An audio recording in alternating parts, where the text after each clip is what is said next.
அனைவருக்கும் எங்களின் சேனலின் சார்பாக இனிய வணக்கங்கள்.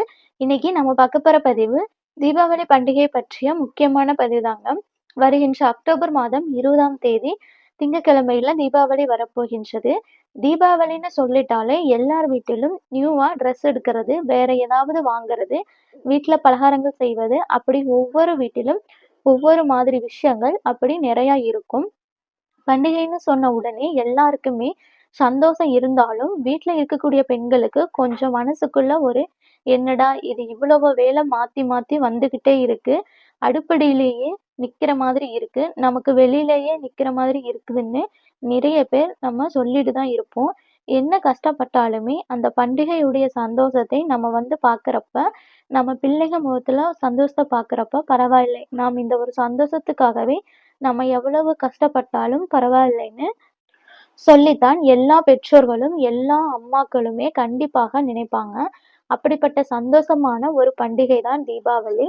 பண்டிகை இந்த நாள்ல நம்ம வீடுகள்ல மறக்காமல் செய்யக்கூடிய சில விஷயங்கள்.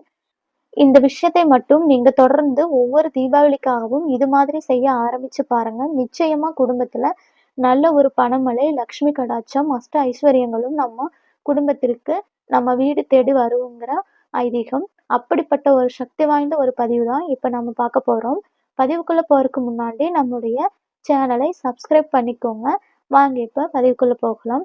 தீபாவளின்னு சொல்லிட்டாலே எந்த அளவுக்கு நாம ஷாப்பிங்க்கு இம்பார்ட்டன்ஸ் குடுக்குறோமோ, நம்ம புது புது ட்ரெஸ் வாங்குறது, வீட்ல பலகாரங்கள் பண்றது, அதுக்கு எவ்வளவுக்கு எவ்வளவு இம்பார்ட்டன்ஸ் குடுக்குறோமோ, அதே மாதிரி தாங்க தீபாவளிக்கு முன்னாடி நம்ம வீட்ல சில விஷயத்தை வந்து நம்ம ஒழுங்குபடுத்தணும். குறிப்பாக முதல் வேலையே நம்ம ஒரு பூஜை அறை, ஒரு பண்டிகை அப்படின்னு வந்துட்டாலே நம்முடைய வீட்ல இருக்கக்கூடிய தேவையற்ற கழிவுகள், என்னென்ன எல்லாம் வீட்ல கெட்டது இருக்கோ, என்னென்ன எல்லாம் பழசு, குப்பை இது மாதிரி ரொம்ப நாளா சில விஷயங்கள் கிடக்கும் இல்லையாங்க? அது மாதிரியான குப்பைகளை ஃபர்ஸ்ட்டு அப்புறப்படுத்தணும். நிறைய பேர் நினைக்கலாம், நம்ம சரஸ்வதி பூஜைக்கு தானே முழுக்க முழுக்க வீடெல்லாம் கிளீன் பண்ணோம்னு. ஆனா, நமக்கு தன திரையோதசி நாள் வருது. அதாவது மகாலட்சுமி தேவி அவதரித்த அந்த நாள். இது வந்து நமக்கு சனிக்கிழமையில வருது. அதனால அந்த சனிக்கிழமைக்கு முன்னாடி சில விஷயங்கள் நமக்கு மகாலட்சுமி தேவியே நம்ம வீட்டுக்கு வந்து அருள் புரிவதாக ஐதீகங்கள் இருக்கு. நல்லா வீடெல்லாம் சுத்தமா இருக்கணும் அப்படின்னா கூட சில விஷயங்களை கண்டிப்பா நாம கவனிச்சுதாங்க ஆகணும். அதுல மிக முக்கியமான விஷயம் என்னன்னு கேட்டா, நம்முடைய வீட்ல இருக்கக்கூடிய முதல் வேலை நிலவாசல் கதவு. நம்ம வீடு நிலவாசல் கதவுல தான் நம்முடைய குலதெய்வமே அருள் புரிந்து நமக்கு வந்து குடும்பத்தை எல்லாத்தையும் பாதுகாக்கிறாங்கன்னு ஐதீகங்கள் இருக்கு. அதனால நிலவாசலை நல்ல ஒரு தண்ணீர் இல்லாட்டி பன்னீர் 2மே வந்து கலந்து அப்படி ஃபுல்லா நல்லா துணி போட்டு நல்லா கிளீனா வந்து நீங்க துடைச்சு, அதற்கு வெள்ளிக்கிழமையில நம்ம அதுக்கு மஞ்சள், குங்குமம், பொட்டு இது எல்லாமே வச்சு தீபாவளிக்கு முன்னாடியே நல்லா நம்ம வந்து அலங்காரம் பண்ணிக்கணும். பழைய மாவிலை தோரணம் நிறைய பேர் வந்து போட்டிருப்பாங்க. அதெல்லாம் கூட எடுத்து போட்டுறணும். நிலவாசல் பார்க்கறதுக்கு அப்படியே ஐஸ்வர்யம் மாதிரி இருக்கணும். வீட்டோட நிலைவாசலை ஃபர்ஸ்ட்டு நம்ம கிளீன் பண்ணிக்கணுங்க. நம்ம எப்போதுமே நிலவாசலில் பொட்டு வச்சு நம்ம பூஜைகள் இந்த வெள்ளிக்கிழமையில பண்றப்ப, அதோட சந்தன, குங்குமம் இது கூட சேர்த்துட்டு, நல்ல ஒரு பச்சை கற்பூரமும் கலந்து அப்படி மஞ்சள், குங்குமம் பொட்டு வைக்கிறப்ப, அந்த வீடே அங்க முன்னாடி வீட்டுக்குள்ள நுழையிறப்பவே அவ்வளோ ஒரு ஐஸ்வர்யமும், மங்களகரமாகவும் இருக்கும்.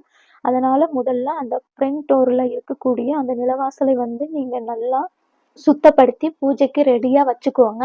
அதே மாதிரி சுவாமி ரூம்ல கிளீன் பண்றது, அதாவது பூஜை அறையில மக்கிப்போன பொருட்கள், தெரியாமல் ஒட்டடை இருக்கிறது, இது மாதிரி என்னென்ன விஷயங்கள் இருக்கோ, அது எல்லாத்தையுமே சுத்தப்படுத்திக்கோங்க.